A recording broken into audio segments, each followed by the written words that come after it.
Bismillahir Rahmanir Rahim. Praise be to Allah, glory be to Him. Exalted is His praise, sanctified is His names. His bounties are innumerable. We praise Him, we glorify Him, we thank Him, we repent to Him and seek His forgiveness. And we bear witness that there is no God but Allah alone, who has no partner.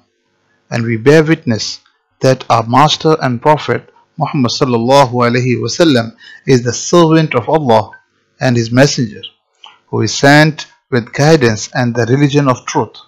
May Allah's prayer and peace be upon him and his family, his wives and his companions. I advise you and myself to fear Allah Almighty in secret and in public.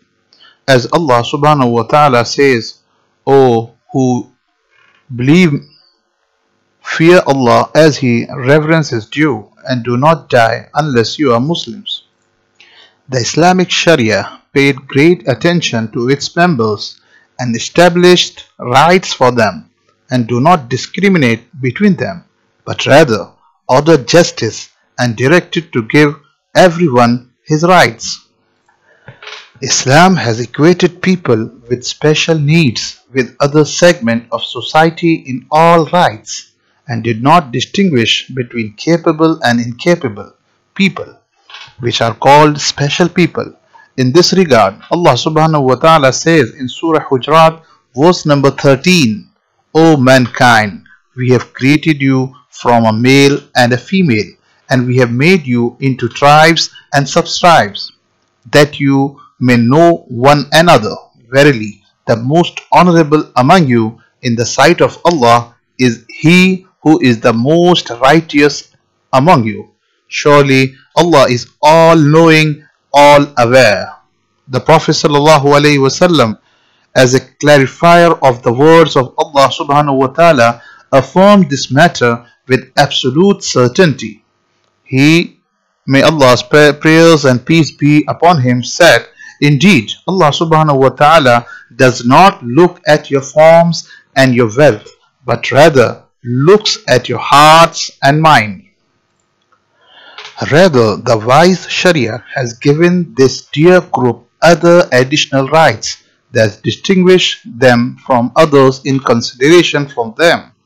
Islam also forbids believers from mocking and ridiculing any individual, whoever he is, because of his deficiency and physical disabilities. O you who believed, let not a people ridicule another people. Perhaps they may be better than them, nor let women ridicule other women. Perhaps they may be better than them. And do not insult one another, and do not call each other by offensive nicknames. Wretched is the name of disobedience after one's faith, and whoever does not repent, then it is those who are the wrongdoers. For this reason, O servants of Allah, we proudly say that Islam and the Muslim community are the first to take care of people with special needs, provide them with real positive services, relieve them of embarrassment and hardship in what they cannot handle, and seek to change the bleak mental image of society towards them, equal between them and natural persons in the rights and duties, except for what is needed. And Islam has made it clear that disability is a test from Allah subhanahu wa ta'ala.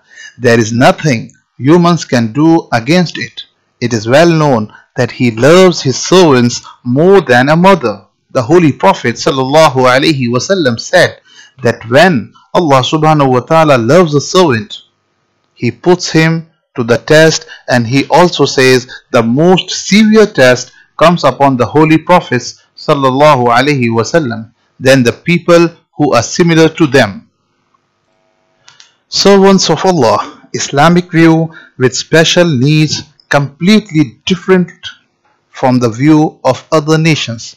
These types of helpless and handicapped people, the poor and the needy, must receive all care, attention, kindness and mercy from the state, the people of society, and from every capable person. The Prophet ﷺ commanded compassion and love for Allah's creature. The Prophet ﷺ said, Allah has mercy on those who have mercy. Have mercy on those who are on earth. Whoever in heaven will have mercy on you. And he said, you see the believers in their compassion, affection and their sympathy. They are like the body. If one part complains, the rest of the body joins it with sleeplessness and fever. Islam advises the disabled to be patient in their disability and promises a great reward and paradise for those who are patient. In this chapter, the Prophet ﷺ narrates about his Lord. If Allah subhanahu wa ta'ala afflicts someone with his two dearest things, meaning his eyes, and he is patient, paradise will compensate him for them. And the Prophet ﷺ says to all those suffering from injuries, disabilities and infirmities, no Muslim suffers from a thorn or is above it, except that a higher rank is written for him with it, and his sins are erased. In such prophetic texts, divine hadiths and others, there is a consolation and glad tidings for every person with a disability, that if he is patient with his calamity and seeks Allah's reward for his disability, then there is no reward for him with Allah except paradise.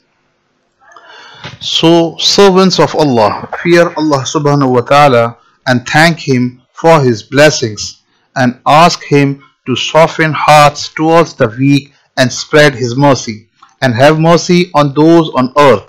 Who are in the heavens will have mercy on you, and who is not merciful will not get Allah's mercy, because Allah subhanahu wa ta'ala will have mercy on His merciful servants. Allah subhanahu wa ta'ala has benefited me and you with the great Quran and with the guidance of the Master of the Messengers. And I ask Allah subhanahu wa ta'ala's forgiveness for me and you and all Muslims from every sin. We all should ask His forgiveness, for He is the forgiving and merciful. Wa akhiru da'wana alhamdulillahi rabbil alameen.